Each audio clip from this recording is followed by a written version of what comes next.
జ్యోతి అయితే నిజం తెలుసుకుందామని చెప్పి డాక్టర్ గారికి కాల్ చేస్తుంది. డాక్టర్ గారు చెప్పమ్మా జ్యోతి ఏంటి ఇలా ఫోన్ చేసామని చెప్పి అంటూ ఉంటారు. దాంతో జ్యోతి అయితే డాక్టర్ మీకు విషయం అడగాలి, మీరు నాకు సరైన సమాధానం చెప్పండి అని చెప్పి జ్యోతి అంటూ ఉంటుంది. ఇంతలో అక్కడికి సూర్య రావడంతో డాక్టర్ మీకు మళ్ళీ కాల్ చేస్తాను అని చెప్పి జ్యోతి అయితే ఫోన్ పెట్టేస్తుంది. ఇక సూర్య అయితే ఏంటి జ్యోతి ఎవరితో ఫోన్లో మాట్లాడుతున్నావు అని చెప్పి సూర్య అడుగుతూ ఉంటాడు.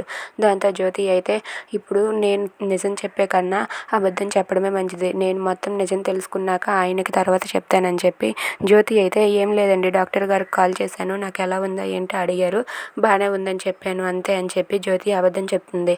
అది విని సూర్య అయితే లేదు జ్యోతి నువ్వు అబద్ధం చెప్తున్నావు, నాకు ఇందాకలే హాల్లో చెప్పావు కదా ఆ విషయం, మళ్ళీ ఇప్పుడు ఎందుకు ఈ మాట చెప్తున్నావు అంటే నువ్వు ఏదో చేస్తున్నావు, ఒకసారి ఏదో పొరపాటు పడ్డావు చూసుకో అని చెప్పి సూర్య అయితే అక్కడి నుండి వెళ్ళిపోతాడు. ఇక జ్యోతి అయితే అయ్యో ఈయనకి అబద్ధం చెప్పానని తెలిసిపోయిందని చెప్పి అనుకుంటూ ఉంటుంది. ప్లీజ్